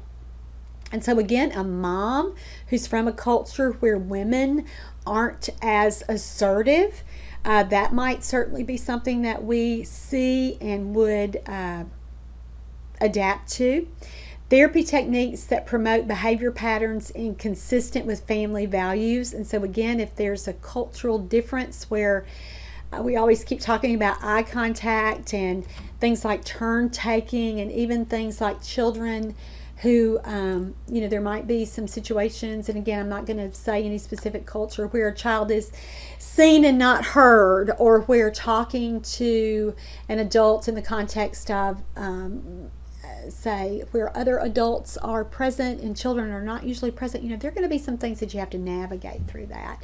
And so you have to talk with families about that. And certainly how language and communication patterns are taught and influenced, again, by the culture. We're going to need to know those things so that we can determine what's important to a family and what's not important to a family. Lastly, let's talk about here how to be culturally responsive during counseling. So culturally diverse views of disorders and disabilities are considered when we're providing counseling because those cultural variations affect the beliefs about the causes of the disorder as well as how the person with the disorder should be treated. And so again, you will see everything when we start to, again, give a family a diagnosis for a child. That may be something that culturally they are not prepared for. They didn't expect that. Cultural views may also influence individual goals as well as caregiver goals for the person with the disorder or disability. And so each family unit has a system that's well established way before we get there, right? And with those family systems, even a child having a communication disorder or a parent perceiving that disorder as a disability is really going to reflect that entire family. And we know that. And again, this is across cultures, right? And so relationships are built and maintained through communication, and they're severely and significantly impacted when a child has a communication disorder. And so when we're counseling families about this, it's so important to recognize those unique relationships and recognize how a family member's disorder just is going to affect the functioning of the entire family system. So we've talked about cultural dimensions. Remember, we talked about child rearing and the family roles, expectations. So let's talk about how cultural dimensions that influence counseling, what these include. It can include the effect of the disability on their participation in life. And so sometimes a parent will say, will he be able to go to school? Will he graduate from high school? Is there a place for him? And so again, that's what they're looking for. What does this mean about his life? What does this mean for my life? Is he going to be able to be educated within the public school system? The need for an acceptance of special treatment or special education, sometimes that's a really big deal to families when they start to realize that speech therapy in the public school system is under the Department of Special Education. That's a big pill for a lot of families to swallow. Acceptance of the use of technology for treatment. So how does the family feel about that? What role would their culture have influenced regarding that? We have to recognize that families or the mainstream, the family may judge some of the things that we do as potentially harmful. We may judge some of the child rearing practices that families use as potentially harmful. I've certainly encountered that in my career, and especially at the beginning when I was a really young therapist and a young mother and didn't always understand those differences and may have misjudged some families and thought some things that I felt like were inappropriate. Again, really, really normal in the culture that they're from. Cultural values may conflict with our mainstream values in terms that we've already talked about these terms, in terms of how independent a family is, if they are from an individualism versus collectivism. So how does an individual fit into that whole as a culture or society? We've talked about the power distances. Do we want our authority figures to have a lot of distance between ourselves and them, or are we all more equal? What about avoiding uncertainty? If you give a family that they have uncertainty avoidance, if you're talking with them about, we don't know what's going on with your child, we don't know how his outcome's going to be, we don't know if he'll ever talk, that's really disconcerting to families who are from that kind of culture and that kind of background. The whole masculinity, femininity thing. I'm certainly, as a field that we're predominantly women, we certainly have experienced that in those dynamics with men from different cultures and how they perceive us as American women and what's okay and what's not okay. It could also be, again, we talked about time orientation is really different in some cultures than it is here in ours. And certainly the whole indulgence versus restraint. And that really comes into a factor when we talk about play. How important is play in a culture? Sometimes parents don't get that that's how we're teaching language. They think that it should be a sit-down, more educatee kind of relationship than we typically have and that we typically model for them in early intervention. So those are certainly things to think about. Some cultures may have remedies or practices that we professionals do not understand or embrace. And again, we may even view those as harmful. And so we have to really discern whether a family's cultural beliefs and practices are truly cultural variations or if in fact there is harm and abuse going on, because we just cannot tolerate that with the children and families that we're working with. And so culturally sensitive counseling can provide information as well as alternative safe treatments when we feel that a family, again, may be doing something that they don't understand could be potentially harmful to their child. So in addition, parents may have religious or spiritual beliefs and practices that may take precedence before any kind of educational or medical recommendation can be considered or accepted. And so we have to certainly take that into account. And so if beliefs or practices are misunderstood or unknown, they may interfere with even the recommendations that we're making, and they may undermine any kind of intervention. A family may not want a diagnosis. They may not be interested in that at all. They just want you to come in and provide those services. And so again, we have to really, really be sensitive to that. And cultural responsiveness, I think, is important for all families, particularly during counseling. All right, now here's our last section. It's called Public Policy Concerning Cultural Responsiveness. So what is the law? What is mandated for we as speech-language pathologists?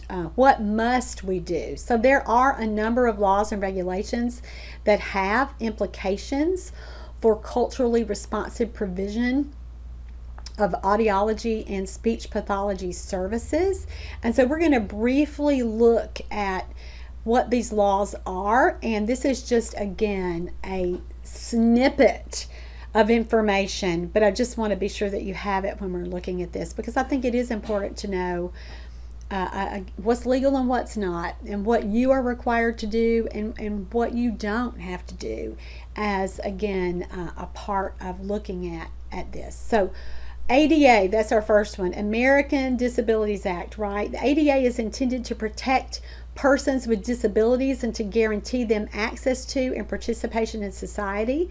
The statute is specifically directed by employment, public accommodations, and public services. And so again, that would be services delivered by or funded by state and local government. So if you are working with a state early intervention program, this is why you have to comply with this.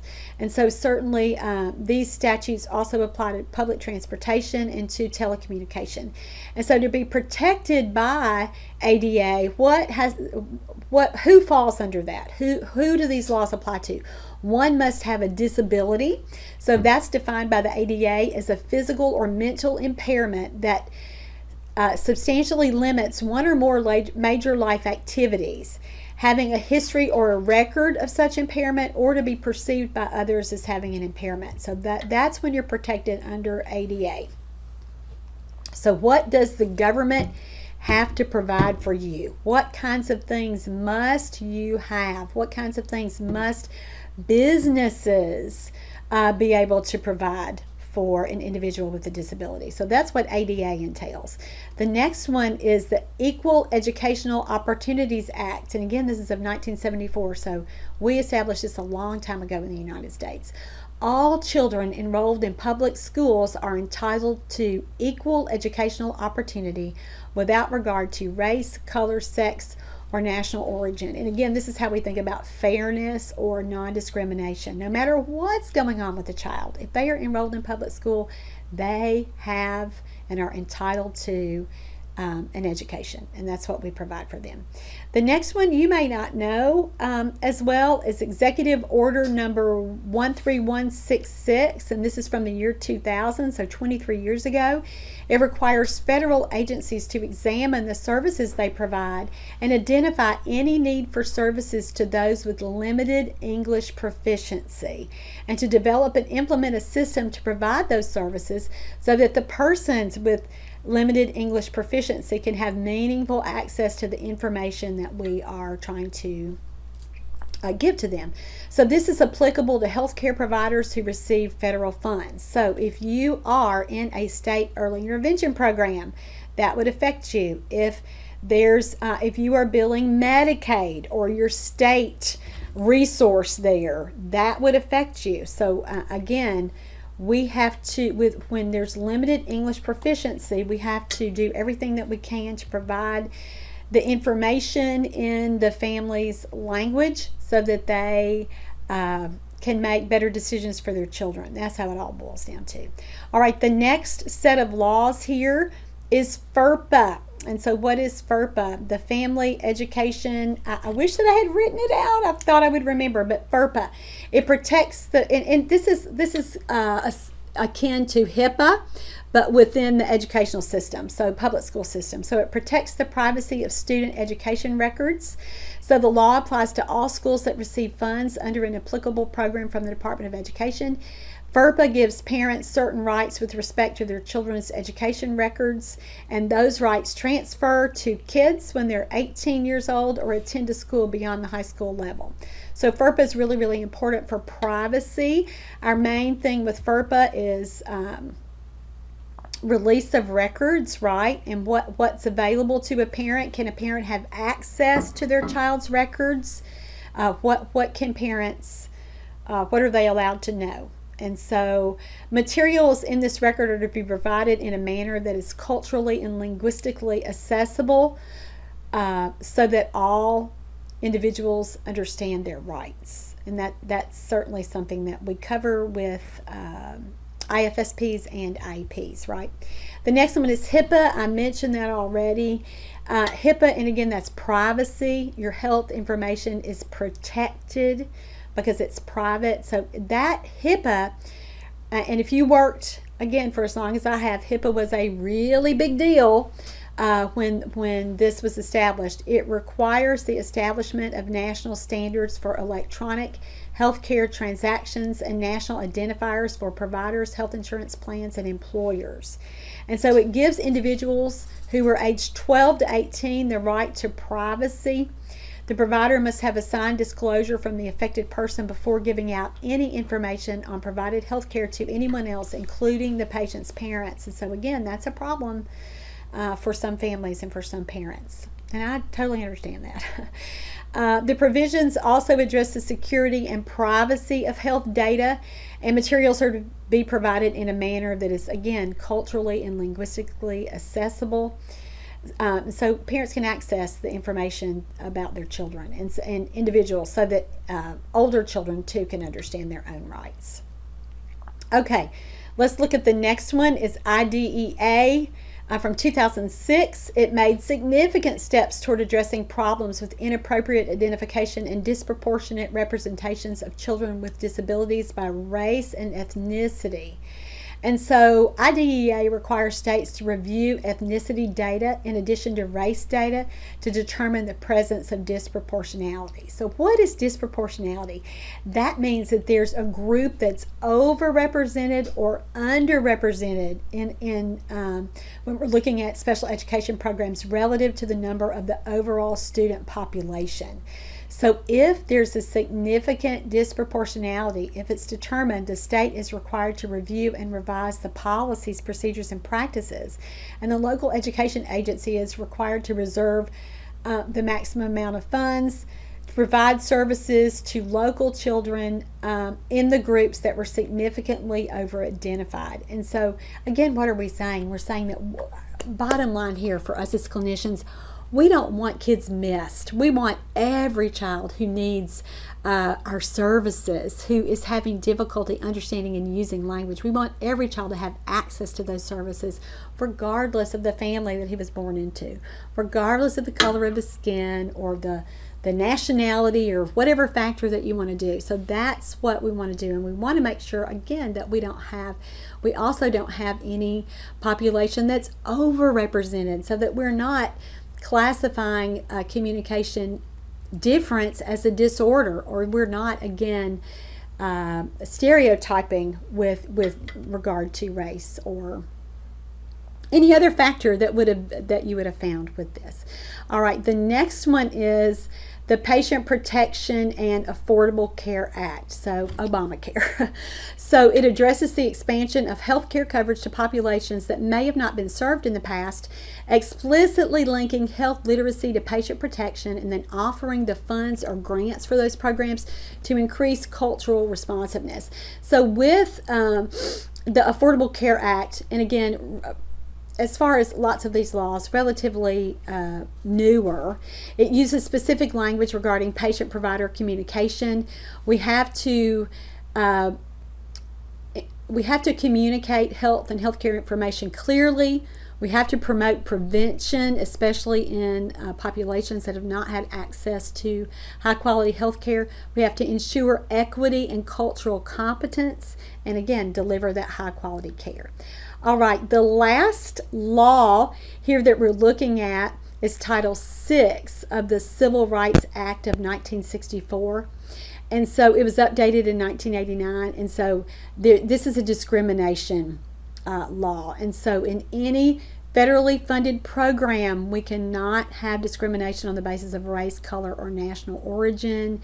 And all of our public programs, so all of your Head Start programs, hospitals, clinics, nursing homes, public schools, any program that receives federal financial assistance, so that would be grants, training, use of equipment, any other assistance from the United States federal government, all providers who work for our agencies are required to provide language access services to patients, again, who do not speak English. That's the primary concern for lots of these laws, and so that certainly includes the families from other cultures that we have been talking about today. All right, so this was a lot of information for you to process, but congratulations. We are at the end of this course. Please refer to your handouts often as you are wrestling with your own, through that process of self-reflection, so that you can see how you are doing, developing your own culturally responsive practice. Almost every word that I said today, sometimes directly, is from the practice portal page at ASHA. And again, that's ASHA.org, and it's titled Cultural Responsiveness, and it's not in the regular section. I've forgotten exactly how ASHA lays that out, but it's in a section that's not with diagnoses that you typically look at. If you're like me, when you go to ASHA, it's in the other section there. If you have not purchased your CE credit for this course, the link is going to be below. If you're watching me here on YouTube, if you're listening to the podcast, it's course number 464 at my website. And again, my website is teachmetotalk. While you're there, I hope that you'll check out our other courses. We have almost 90 different courses for you to choose from, and most of them are an hour in length. Some are an hour and a half, and some, like today's presentation and like the course on supervision, which is also a required course by ASHA at one time in your career. So if you've not done that clinical supervision course, I hope that you'll consider my course on that. That is course 449. The courses that let me tell you a little bit about that before we're finished here today. The courses that I do are all related to early intervention, so all related to babies, toddlers, and early preschoolers, all with a focus on early language development. So for therapists who work in early intervention programs and in preschool programs, these courses we are so blessed to be able to provide them for free on YouTube. So please encourage the parents of the children that you are working with to watch those courses. And again, sometimes parents and think that an hour or an hour and a half is a long stretch of time for information. So encourage them just to digest the shows as they can, just in smaller chunks, because again, such a privilege for them to be able to have that kind of information, the same kinds of information that you do. And we're so excited that we get to provide that service here at Teach Me to Talk. And in case I haven't said it, I want to really thank you for joining me for this course. And if you are a regular at Teach Me to Talk, we love that. And if you're not, we so want you to be. We want to be your main provider for all the continuing education opportunities that you need to pursue. All right, so that's it for today. I'm Laura Mize, Pediatric Speech Language Pathologist, and thank you so much for joining me for this course, number 464, DEI Basics for Speech Language Pathologists and Other Therapists in Early Intervention in Pediatrics. Thank you.